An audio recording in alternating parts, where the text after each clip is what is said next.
todo aquele que se eleva será rebaixado. Nesse mesmo tempo, os discípulos se aproximaram de Jesus e lhe disseram: quem é o maior no reino dos céus? Jesus, tendo chamado uma criança, colocou-a no meio deles e lhes disse: eu vos digo em verdade que se vós não vos converterdes, e se não vos tornardes como crianças, não entrareis no reino dos céus. Todo aquele, pois, que se humilhar e se tornar pequeno como essa criança, será o maior no reino dos céus. E todo aquele que recebe em meu nome uma criança, tal como acabo de dizer, é a mim que recebe. Mateus capítulo 18, versículo de 1 a 5. Vamos orar no Pai Nosso, gente. Pai nosso, que estais nos céus, santificado seja o vosso nome. Venha a nós o vosso reino. Seja feita a vossa vontade, assim na terra como nos céus. O pão nosso de cada dia nos dai hoje. Perdoai as nossas ofensas, assim como nós perdoamos a quem nos tem ofendido. E não nos deixeis cair em tentação, a livrai-nos do mal. Que a espiritualidade amiga possa amparar cada uma das pessoas que estejam em confinamento em casa, que possa levar paz aos corações e principalmente através dessa doutrina de amor, que é o Consolador prometido, possamos ter um maior entendimento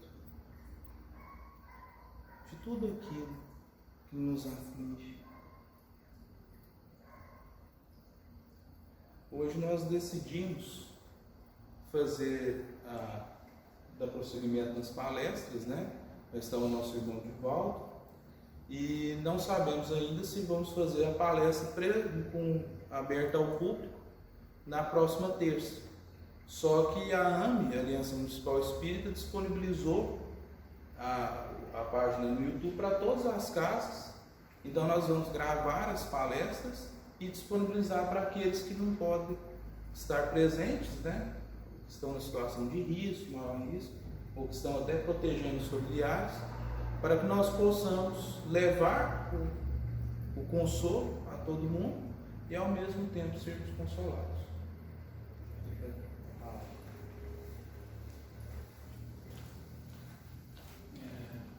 Boa noite a todos.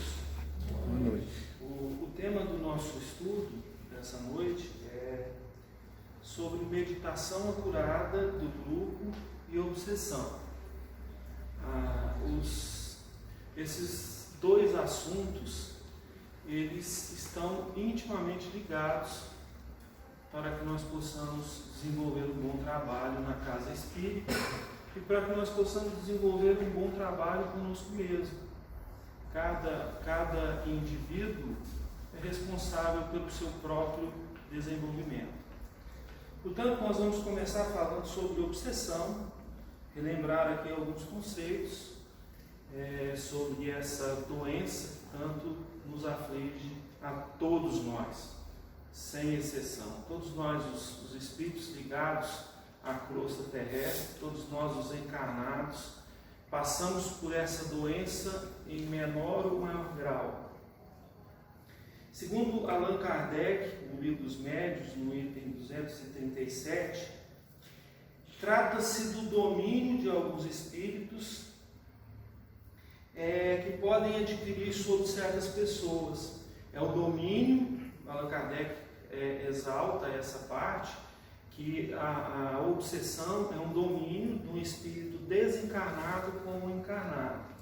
Mas mais adiante nós vamos perceber que esse domínio não acontece só nesse âmbito. Ele não acontece só entre desencarnados e encarnados. Ele acontece em desencarnados com desencarnados, acontece de encarnados com encarnados e às vezes encarnados com desencarnados, num processo inverso. São sempre espíritos inferiores que procuram dominar, pois os bons não exercem nenhum constrangimento.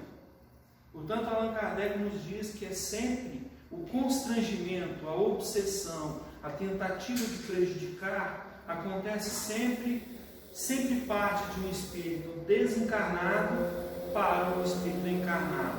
E sempre de uma condição inferior para o outro. Nunca um espírito superior vem obsidiar alguém que esteja encarnado. Sempre um espírito inferior. A obsessão apresenta caracteres diversos que é necessário distinguir e que resultam do grau do constrangimento e da natureza dos efeitos que produzem. Mais adiante, pessoal, Manuel Filomeno de Miranda, para quem não sabe, Manuel Filomeno de Miranda é um espírito que acompanha todo o trabalho de Divaldo Pereira Franco, assim como André Luiz assessorou Chico Xavier no processo de transmissão de informações para nós aqui encarnados. Então, se fizermos uma analogia, Joana de Ângeles está para Divaldo como Emmanuel está para o Chico. E Manuel Filomeno de Miranda está para Divaldo, assim como André Luiz estava para o Chico. Ele diz o seguinte: a obsessão sobre qualquer modalidade que se apresente é enfermidade de longo curso, exigindo terapia especializada, de segura aplicação e de resultados que não se fazem sentir apressadamente. Portanto, o processo de cura da obsessão ele é longo. Às vezes ele leva muitas encarnações, leva anos. Quando acontece em uma única encarnação, é um sucesso, porque o comprometimento do obsidiado com o obsessor é muito grande, nas chamadas obsessões de comprometimento moral, de inimizades antigas. Às vezes as pessoas passam encarnações sucessivas se degladiando, brigando, tendo contendas, tendo assassinatos, roubos, e o processo então de desligamento é muito difícil, porque o obsidiado e o obsessor passam a viver quase que numa mesma vibração, numa mesma sintonia. E quebrar essa sintonia é muito difícil. Daí as casas espíritas nós percebemos a quantidade de pessoas que se apresentam em processos doentios, principalmente processos psicológicos e tudo mais. O pessoal pode interromper a qualquer momento, tá? Fiquem à vontade. Segundo Sueli Caldas, é a obsessão, cobrança que bate às portas da alma. É um processo bilateral, tá vendo? Sempre um comprometimento das duas partes. Faz-se presente porque existe de um lado o cobrador, sequioso de vingança, sentindo-se ferido e injustiçado, e de outro devedor, trazendo impresso do seu perispírito as matizes de culpa, o remorso ou do ódio que não se extinguiu. Na visão de Emmanuel e Sheila, apresentadas através das obras psicografadas pelo Chico, a obsessão, as causas da obsessão são interessantes. A cabeça e as mãos desocupadas é terreno para a obsessão. A palavra irreverente e a boca maledicente. A conversa inútil e fútil, prolongada.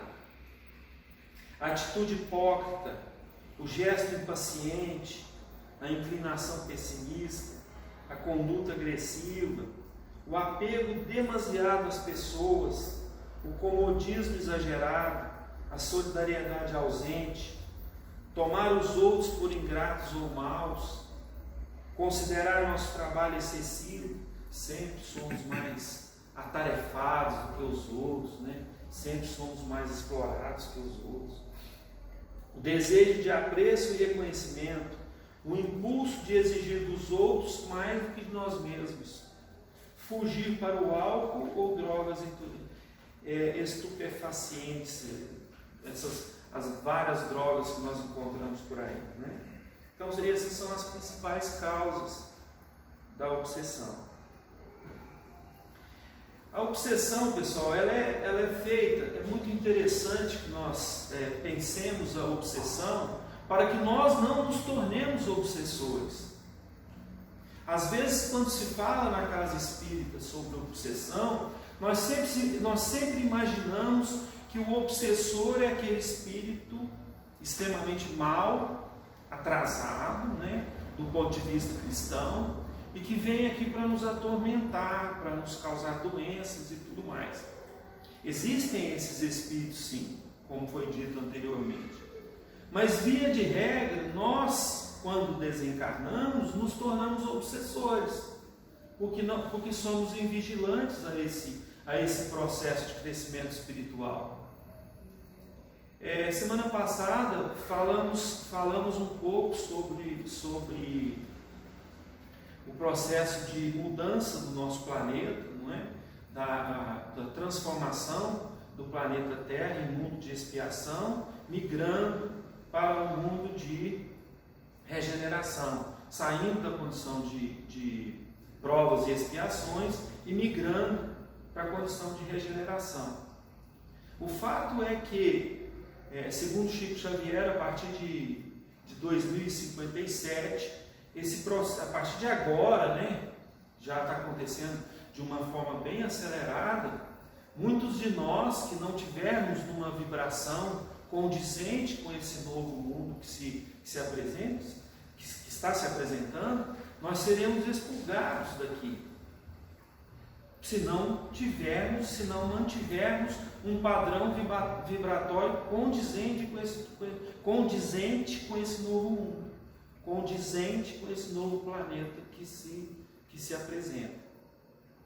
Então, quando nós desencarnamos, nós não vamos para o mundo espiritual, passamos para lá como demônios ou santos.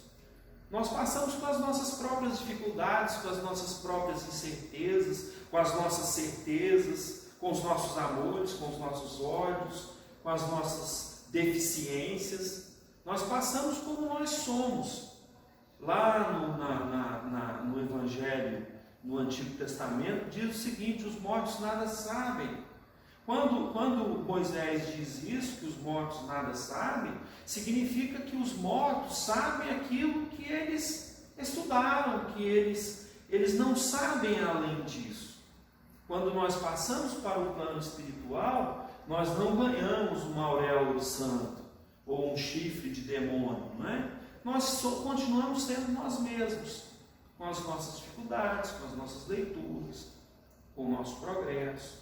E aí vamos caminhando dessa forma. E é muito importante, mais adiante nós vamos falar um pouco sobre como algumas fórmulas interessantes, que não é nossa, né? Alguns irmãos que têm estudado muito, se debruçado em cima do psiquismo humano e têm visto que é perfeitamente possível a gente, em algum tempo, em uma encarnação, mudarmos esse padrão vibratório. Muita gente vai para a casa espírita, muitos médiuns, nós vamos falar um pouco sobre mediunidade, vai para a casa espírita, trabalha e tal, passa uma vida inteira e continua sofrendo dos mesmos problemas que os levaram à casa espírita, achando que o exercício da mediunidade por si só traria a cura desses problemas enormes. Portanto, se nós não modificarmos o nosso padrão vibratório, de nada adianta. Às vezes, nós falamos isso lá no ensinamento de Jesus, às vezes o indivíduo que passa uma vida inteira dentro da casa espírita não consegue modificar o seu padrão vibratório. E o indivíduo que senta lá na última fileira de uma igreja neopentecostal, ele consegue se interiorizar e modificar o seu padrão vibratório e crescer espiritualmente. Portanto, não é a casa espírita propriamente dita que faz isso, mas é a forma como você se conscientiza dentro da casa espírita, a forma como você conduz os seus trabalhos. Via de regra, nós temos notícia que a casa espírita é o lugar que existe mais melindres, né? As pessoas se enciumam uns dos outros e tal, porque as pessoas não estão fazendo o que é muito batido no movimento espírita, todos os palestrantes falam, e isso vem da espiritualidade chamada reforma íntima. Se nós não nos modificarmos por dentro, de nada adianta irmos à casa espírita, estudarmos, participarmos das campanhas e tudo mais. Nós precisamos nos modificar por dentro, porque senão fica sendo só obrigação, e a obrigação não nos leva a grandes coisas. Dúvidas, pessoal? Tranquilo? E aí, às vezes, muitos se perguntam: eu, um obsessor? Como assim? Como? O que esse cara está falando? Que eu posso me tornar um obsessor? Sim, sim. O motivo é simples. Nós vivemos nessa conturbação do mundo material. Nós temos que nos preocupar com os nossos horários, nós temos que nos preocupar com o ganha-pão, com o trabalho, com as nossas diversões, com tudo mais. E quando nós nos agarramos a isso de uma forma muito arraigada, nós vamos ficar presos ao mundo material, presos às pessoas que estão aqui, presos aos filhos, aos pais, à esposa, ao esposo, ao amigo. E aí esses laços ficam tão intensos que nós, ao nos desencarnarmos, nós não conseguimos nos libertar. E olha aqui que dados interessantes são trazidos. 90% das obsessões não são feitas por espíritos malignos. 90% dos obsessores procuram amigos e familiares. Portanto, quando nós não nos libertamos do plano espiritual, do plano material, do mundo material, a nossa tendência ao desencarnar é procurar as pessoas mais próximas. E essa procura das pessoas mais próximas, nós levamos para elas numa irradiação, não é? Numa irradiação de corrente mental, nós levamos para elas os nossos sentimentos. E todos, às vezes nós falamos assim, eu, por exemplo, não tenho nenhum tipo de mediunidade, de visão, de clarividência, de psicografia, nada disso. Mas todos nós somos detentores do processo intuitivo. Então, quando esses espíritos desencarnam, quando nós desencarnamos, nós começamos a intuir os encarnados. E nós começamos então a influenciá-los. E se nós não estivermos num padrão vibratório satisfatório, se nós não tivermos um padrão vibratório mais elevado, nós vamos exercer um processo obsessivo nos nossos irmãos encarnados, por mais às vezes que gostemos deles. E sem saber, nós acabamos exercendo essa influência. Está claro, pessoal? Tudo bem? Posso prosseguir? O início de uma obsessão. Como que acontece esse início? Cada ser escolhe como quer evoluir. Nós temos o nosso livre-arbítrio. Que forma que eu quero evoluir? Eu posso evoluir estudando, melhorando a minha capacidade intelectual, melhorando a minha capacidade de sentir a vida, de sentir as belezas da vida, ou eu posso evoluir pela dor. A evolução é obrigatória. Bem ou mal, nós somos empurrados para frente. Tá? Ela é compulsória. Portanto, cada um escolhe. Ou você vai estudando, meditando, nós vamos falar sobre meditação, ou a dor nos vem. E nós estamos passando, começou lá na China, né? Veio para a Itália e tal, já chegou aqui e tal. Nós estamos passando por um período de provações, não é? A humanidade passa por um período de provações, e são provações coletivas. O mundo inteiro está assombrado com o que nós estamos vendo, não é? Essa questão do vírus do coronavírus. Mas tudo isso existe um planejamento do plano espiritual. Começaram a aparecer diversas mensagens e nós precisamos ter muito cuidado com essas mensagens, não é? Muita gente mistifica, e nós precisamos, ao analisar essas mensagens, nós precisamos saber de onde vem. Se o médium é um médium que tem moral, né? Então não podemos sair divulgando aí qualquer coisa como se fosse uma mensagem psicografada de um espírito de luz. Às vezes, os espíritos chamados espíritos zombeteiros começam a brincar conosco em relação a essas coisas.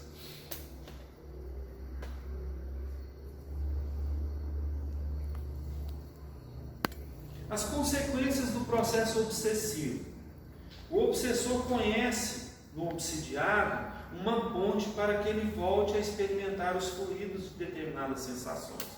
Isso é amplamente dito na obra de André Luiz, nos domínios da mediunidade e mecanismos da mediunidade. Ele fala dos vampirizadores, né? Eu não gosto muito desse termo vampirizador, fica meio ficção científica, não é? Mas na verdade André Luiz chama esses espíritos de vampirizadores, porque são espíritos que se aproximam de nós, os encarnados, né? Que também somos espíritos, só que nós estamos presos ao invólucro carnal. Esses espíritos se aproximam para absorver de nós as sensações. E aí o que eles fazem André Luiz comenta muito também sobre um processo que o espírito adquire, chama auscultação. Na auscultação, o espírito se aproxima do encarnado e ele consegue identificar os pensamentos. Veja como nós ficamos totalmente vulneráveis quando nós não tomamos determinadas atitudes, como a oração, como a meditação, como o autoconhecimento, que nós vamos falar adiante. Nós ficamos muito vulneráveis. E nessa vulnerabilidade, o espírito obsessor, ele se aproxima, percebe as nossas fraquezas, e se essas fraquezas lhe convêm, ele nos instiga. Vai lá usar droga, vai lá beber bebida alcoólica, vai lá falar mal dos outros, vai lá fazer fuxicos, vai lá no centro espírita criar uma intrigazinha lá entre as pessoas que estão participando. E ele então começa nesse processo de intuição. E como eu disse, nós todos, a intuição é presente em todos nós. Não tenho mediunidade, não vejo nada, não percebo nada. Eu sou assim, não vejo nada, não percebo nada, não é? Mas às vezes eu sou intuído e nem percebo. Às vezes o meu ego, a visão distorcida que eu tenho de mim mesmo é tão grande que eu acho que aquilo está vindo de mim. E não está, eu estou sendo intuído o tempo inteiro. E se eu baixo o meu padrão vibratório e começo a pensar coisas ruins, coisas baixas, quem é que vai me intuir? Quem pensa da mesma forma. Se eu elevo o meu padrão vibratório, com pensamentos bons, com orações, quem é que vai me intuir? Espíritos elevados. É uma questão de física, é uma questão de aproximação, é uma questão de afinidade.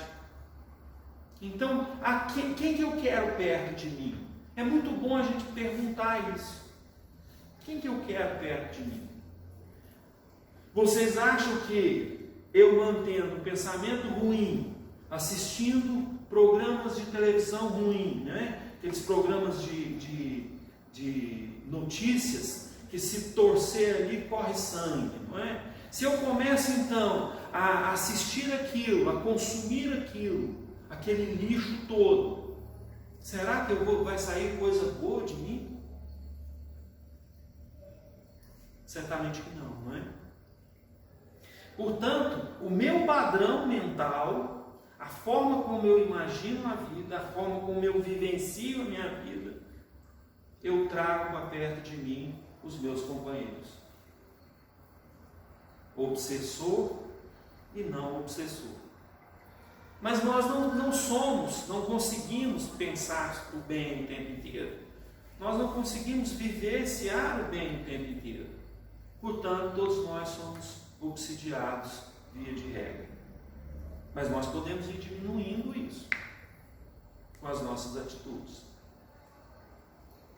Emmanuel nos tem uma mensagem muito interessante, que ele se coloca nessa posição. E ele diz o seguinte: nós, os espíritos ligados à crosta terrestre, somos um misto de sombra e de luz. Possuímos uma auréola de rei e uma espada de tirano. E por aí vai, fazendo essa analogia entre o nosso lado bom e o nosso lado ruim. Bom, pessoal, deu para ser claro aí sobre a questão da obsessão? E falando sobre obsessão, agora nós vamos falar sobre a meditação apurada mesmo. Tá? Eu fiz algumas pesquisas, tá? Ouvi várias palestras, fiz algumas leituras, e o que eu vou falar da agora para frente são estudos de Haroldo Dutra Dias, do Eliomar, lá do Espírito Santo, e de algumas coisas que eu andei também fazendo pesquisa mais espalhada. Mas basicamente são estudos desses dois nossos irmãos que têm trazido muita coisa boa no movimento espírita, muita mesmo. Quem acompanhar esses dois é muito interessante. Bom, a pergunta 919 do Livro dos Espíritos diz o seguinte: qual o meio prático e mais eficaz para se melhorar a vida e resistir aos arrastamentos do mal? Quer dizer, qual que é o meio prático que nós temos para nós sairmos um pouco desse processo obsessivo que nos domina tanto? E os Espíritos respondem, na verdade são os Espíritos, é Santo Agostinho, né? Santo Agostinho lhe responde: um sábio da antiguidade vos disse, conhece-te a ti mesmo. Portanto, a fórmula de nós sairmos do mal, da obsessão, é o nosso próprio conhecimento, é nós nos conhecermos a nós mesmos. Compreendemos toda a sabedoria dessa máxima, porém, a dificuldade está precisamente em se conhecer a si mesmo. Qual é o meio de conseguir? Por onde começar? Onde que eu começo a me conhecer a mim mesmo? Eu falei aqui mais cedo, há pouco, que nós temos visões distorcidas de nós mesmos. Todos nós temos. No meio físico aí, nós temos atualmente algumas doenças, inclusive, que na escola eu promovo algum tipo de estudo com os meus alunos adolescentes sobre essas distorções da visão que a gente tem de nós mesmos.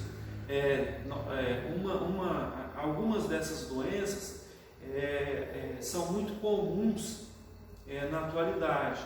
As pessoas buscam um corpo perfeito, e esse corpo perfeito é aquele que a mídia vincula como um corpo perfeito, e essas pessoas acabam desenvolvendo doenças. Uma delas é a anorexia, que a pessoa, por mais que ela esteja magra, magérrima, ela para de comer e ela sempre se vê muito gorda no espelho. A outra é a bulimia, que a pessoa ingere muita comida e depois provoca vômitos, e tem a mesma distorção. Por mais que esteja magra, se vê muito gorda. Uma outra é a vigorexia, que a pessoa faz exercícios físicos, toma esteroide anabolizante, fica muito forte, e quando se olha no espelho se vê sempre muito fraco. E aí continua fazendo muito exercício. São visões distorcidas do corpo. São doenças que precisam de tratamento psicológico e tudo mais. Mas e as visões distorcidas do psiquismo? E as visões distorcidas do nosso comportamento? Tem gente que se acha muito bom, muito inteligente, muito esperto. Tem gente dentro do movimento espírita que acha que desencarnou, ele vai direto para nosso lar, que foi a descrição de uma cidade, né, próxima aqui, em outra dimensão, descrita por André Luiz. Mas ele não consegue perceber os desatinos psicológicos que ele anda. Nós não conseguimos perceber isso. E assim como o anorexo, o bulímico, o vigoréxico, nós temos visões distorcidas do nosso espírito. E às vezes essas visões, tem gente que se acha muito bom e tem gente que se acha muito ruim também. Também é uma visão distorcida. Como que nós vamos rompendo com esses problemas? Como que nós vamos superando essas dificuldades? Através do autoconhecimento. Mas por onde começar? Esse por onde começar, eu assisti uma palestra do Haroldo, que ele fala muito bem sobre isso. E inclusive existe um e-book dele sobre autoconhecimento. Ele fala, ele cria uma metáfora muito interessante.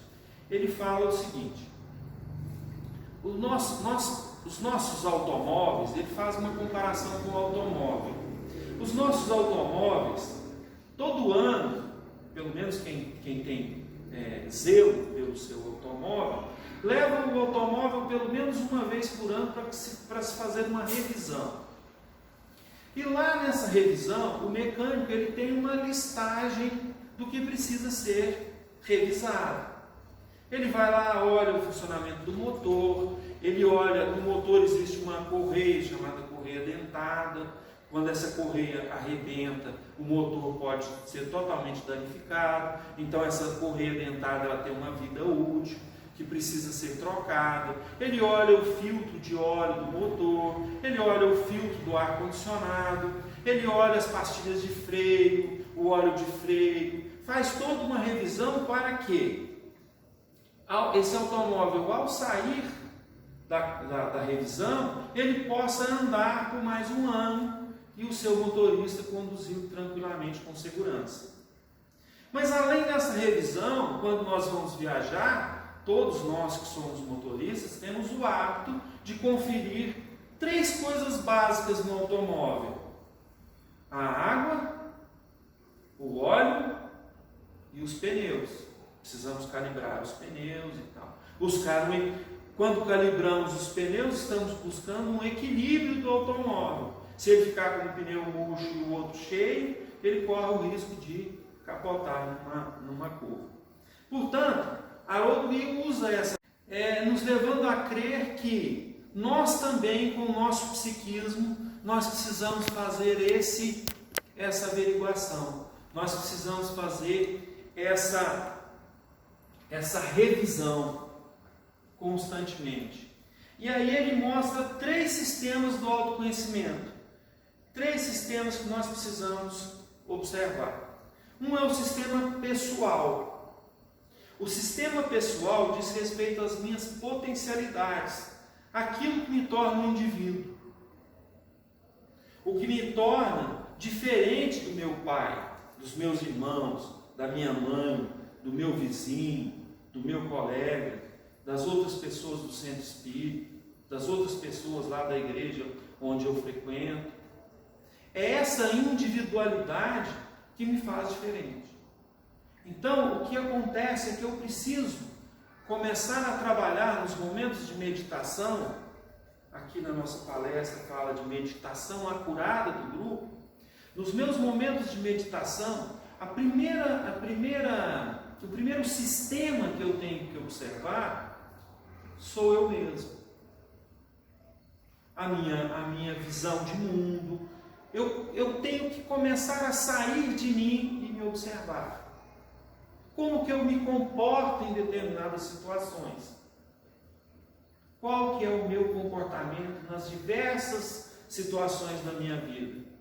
Como que eu me comportei quando alguém me agrediu? Será que foi um comportamento cristão? Como que eu me comportei ao longo do dia? Como que eu me comportei dentro do meu trabalho? Como é o meu comportamento comigo mesmo? Eu jogo sempre a culpa nos outros? Eu me culpo demais? Porque tem pessoas que são assim. Elas são a razão do sofrer do mundo, não é? Tudo é culpa dela. Não é assim. É uma visão distorcida. E a partir dessas meditações, eu começo então a me amar.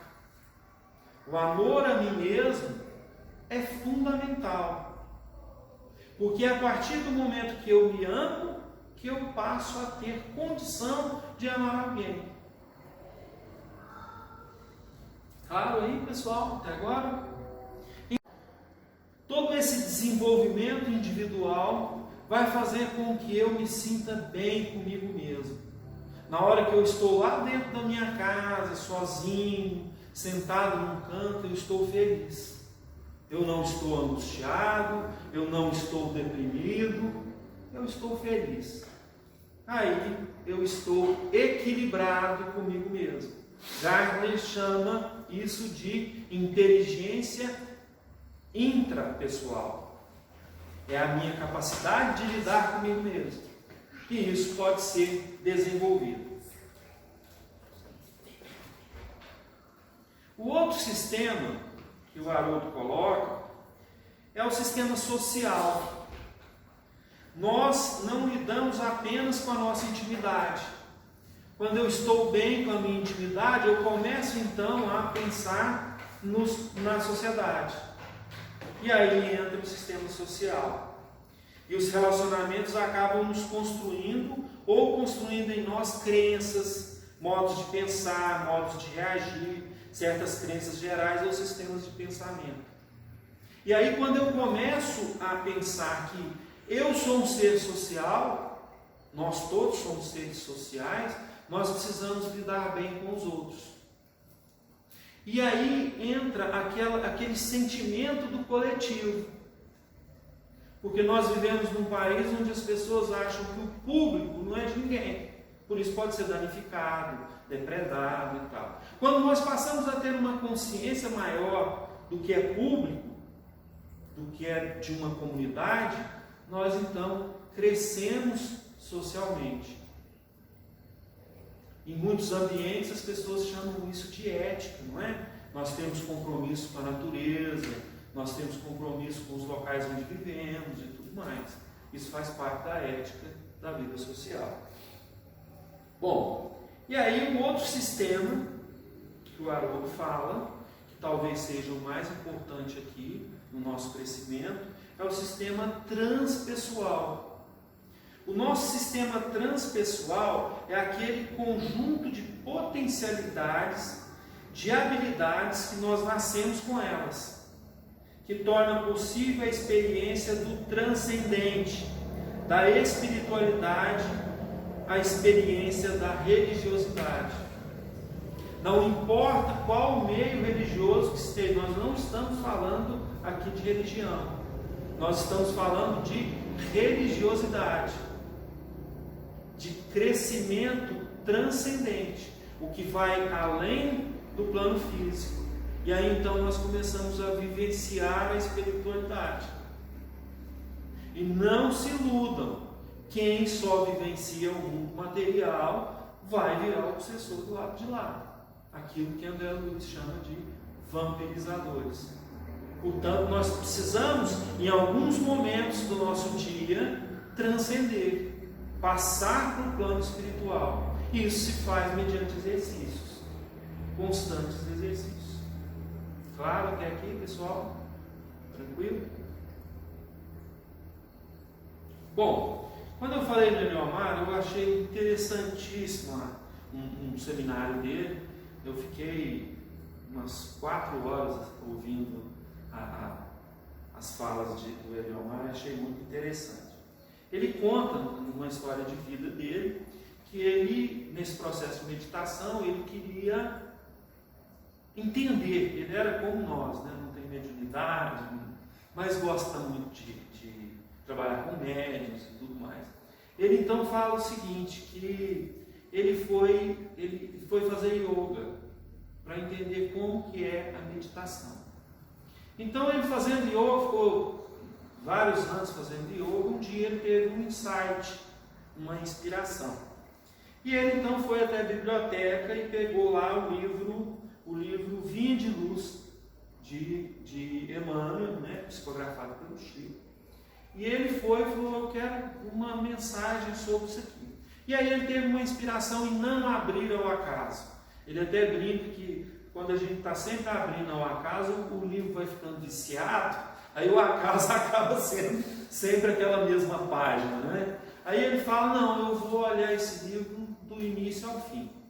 Aí ele pegou o livro, né, Vinha de Luz, e olhou e ficou assim, contrariado com aquilo. Ele foi, olhou, o livro tinha 180 mensagens. Ele falou: por que não 174, ou 181, ou 190? Aí tem coisa. Ele foi lá, pegou o Caminho, Verdade e Vida, olhou 180 mensagens. Ele foi lá, pegou Fonte Viva, olhou 180 mensagens. Toda a série dos livros tinha 180 mensagens. Aí ele começou a pensar: por que isso? Por que 180? Por que 180 mensagens? Já que Emmanuel é um filósofo, né, de muita profundidade. Emmanuel, uma frase do Emmanuel, a gente fica pensando nela o mês inteiro. Né? Tão profundo que são os ensinamentos de Emmanuel. Então ele foi, o Eliomar foi e falou, diz o seguinte: criou lá uma forma de modificar a estrutura do pensamento do indivíduo. E ele então diz o seguinte, que tem muita coisa escondida por detrás dessas 180 mensagens. Aí ele olhou, por exemplo, Caminho, Verdade e Vida, Pão Nosso, Vinha de Luz, Fonte Viva e Palavras de Vida Eterna. A série tem 5 livros.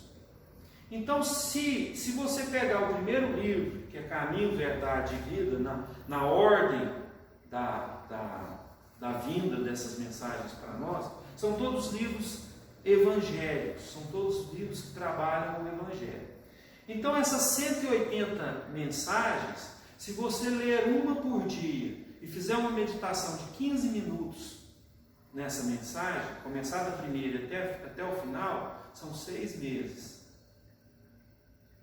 Se você fizer isso com 5 livros, vão ser 2 anos e meio, é um curso de 2 anos e meio. Aí você vai multiplicando e começa a achar algumas coisas interessantes nisso. Por exemplo, primeiro livro, 180 dias. Segundo livro, 360. Terceiro livro, 540. Terceiro livro, 540 com 180, vai dar 700 e... Me ajudem aí os matemáticos. 20, 6, 7, 8. 20, não? 720. 720. 720 com 180, 900. 900 dias de curso, os 5 livros. Aí você pega, por exemplo, o primeiro livro e soma 8 mais 1, 9 mais 0, 9. O segundo livro, 360. 3 mais 6, 9 mais 0, 9. O terceiro livro, 540.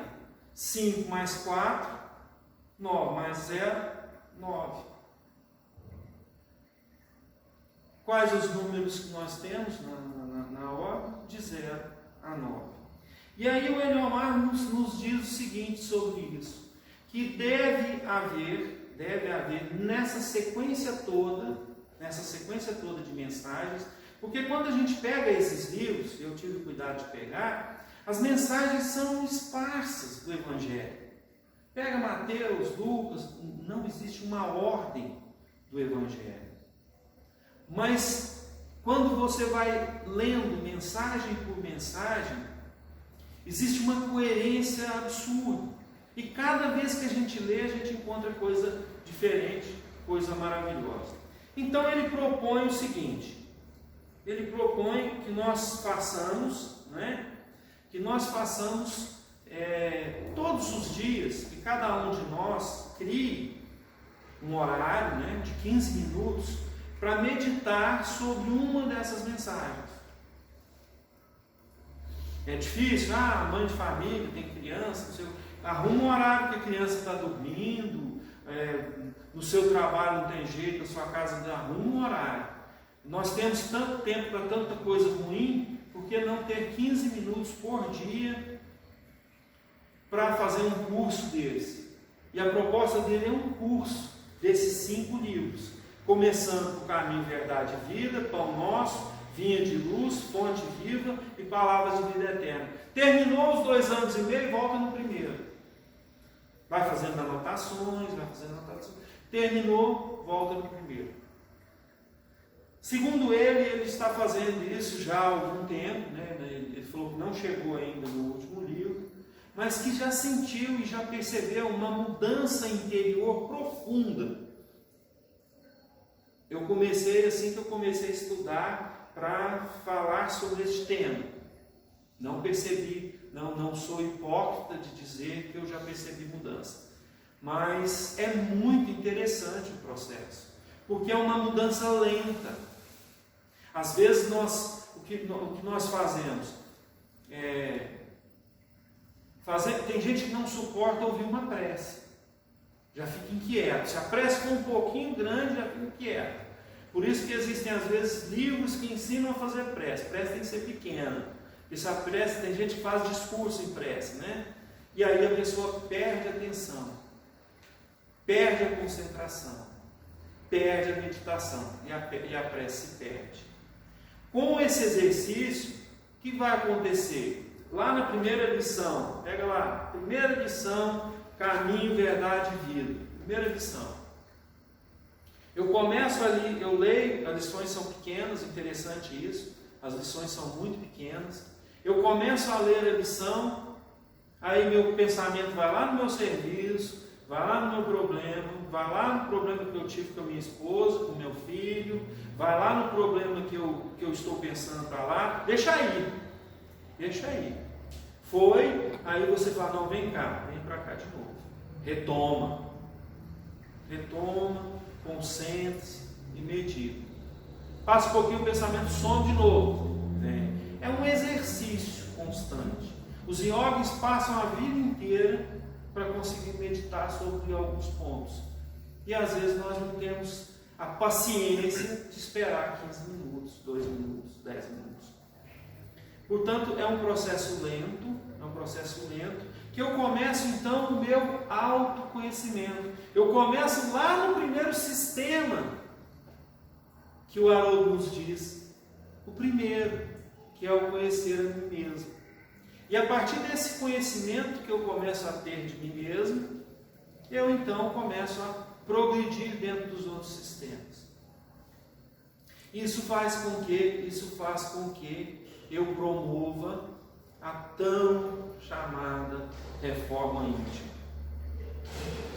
A partir do momento que eu consigo fazer isso, eu consigo trabalhar dentro da casa espírita e contribuir com a espiritualidade dentro dos processos que são inerentes à casa espírita. A partir desse momento, eu vou me ver como eu realmente sou, um bobão que não é tão inteligente quanto pensa, que não é tão bom quanto pensa, mas que está no caminho, que pode melhorar. Então eu começo a ter uma visão real de mim mesmo. E dentro dessa visão real de mim mesmo, eu deixo de exigir dos outros o tanto que eu exijo. Porque lá no Evangelho mesmo diz que nós conseguimos ver o quê? Um cisco no olho do outro e não vemos uma trave que está no nosso. Isso é exatamente a falta de capacidade de conhecer a si mesmo. Quando a gente começa a se conhecer, começa-se então uma mudança no nosso comportamento. E essa mudança no nosso comportamento, nós passamos a exigir mais de nós mesmos do que dos outros. Qual que é a causa dos melindres dentro do centro espírita? É sempre exigir mais do outro do que de mim mesmo. Esse é o problema maior. E aí, pessoal, esses 5 livros de Emmanuel, gravaram ali? Caminho, Verdade e Vida, Pão Nosso, Vinho de Luz, Fonte Viva e Palavras de Vida Eterna. Um cursinho de 2 anos e meio. Lembrando que o mestrado são 2 anos. Né? E aí a gente consegue, segundo o Eliomar, nós começando por esse processo, nós precisamos pelo menos fazer um teste de 30 dias. 30 dias, uma mensagem por dia. Não surtiu efeito, lá vai tentar outra coisa, vai tentar outro tipo de meditação e tudo mais. Mas ele nos pede um teste de 30 dias, nessa inspiração que ele teve sobre a meditação espírita. Seguindo lá a pergunta 919 do Livro dos Espíritos, que responde sobre a fórmula de se melhorar, a fórmula de crescer é sempre o autoconhecimento. E costurando aí com a ideia do Haroldo, a partir do nosso autoconhecimento, nós desenvolvemos a nossa capacidade de sociabilizar, de cuidar do ambiente onde estamos, de cuidar das pessoas do entorno. Isso vai se expandindo até a gente ter uma preocupação com a criação inteira. E aí é o processo de evolução do espírito. Mas por aqui, assim que nós nos preocuparmos com a comunidade, com o centro espírita, na melhor forma de desenvolver o trabalho, é o caminho. Tem que começar por aí. Eu agradeço os irmãos pelo tempo de nos tolerar aí com essas ideias. Tá? E até eu gostaria de trocar uma ideia com o Douglas e com o Augusto, que eu trouxe uma ideia da gente fazer o passe coletivo hoje. Se nós pudéssemos seguir essa ideia, nós gostaríamos de fazer. Já estava mais ou menos pensando nisso mesmo. Fazer o passo coletivo. Então vamos todos. Eu trouxe alguma ideia aqui do yoga, tá? Para que nós possamos mentalizar e fazer esse passo coletivo. Do Augusto. Podemos continuar? A palestra sim. Vou dar uns avisos. Tá, pode ser.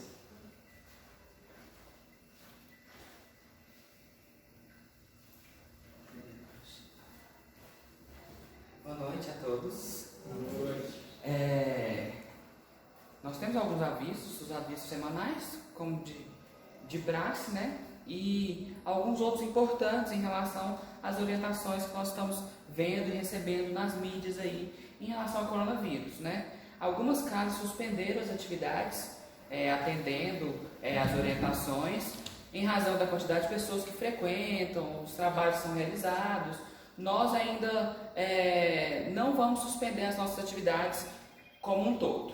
Talvez algumas serão suspensas, como por exemplo o passe individual, o tratamento provavelmente na quarta-feira, que são atendimentos individuais, para evitar proximidade, contato físico, enfim. Nós queremos pedir e orientar a vocês é que tomem cuidado com o tipo de informações que vocês estão recebendo, que vocês estão filtrando, principalmente relacionadas a fake news. Hoje mesmo eu vi que saiu uma notícia que em Guimarães teve um caso, que saiu inclusive no G1, uma fonte confiável, mas a prefeitura publicou uma nota dizendo que era mentira, que lá não tem nenhum caso suspeito ainda.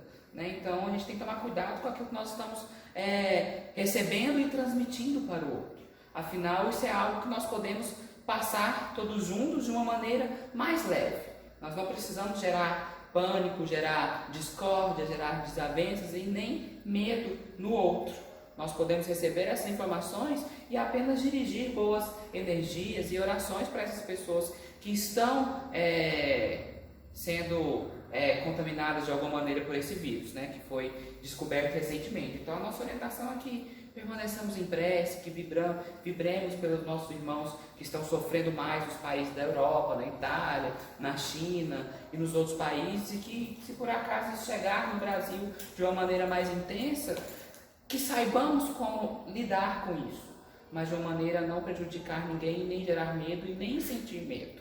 Afinal, nós estamos sendo amparados pela espiritualidade todos os dias. Nós devemos confiar, fazendo a nossa parte, né? E uma das partes que nós devemos fazer é essa, de não compartilhar de maneira negativa. Mas por que não compartilhar as formas de cuidado e de prevenção, ao invés de ficar compartilhando notícias que não têm fundamento ou são confiáveis o suficiente? Vamos deixar para compartilhar as notas emitidas pelo Ministério da Saúde, pela Vigilância Sanitária, né? Ao invés de ficar compartilhando notícias de jornal que às vezes nem tem fundamento ainda.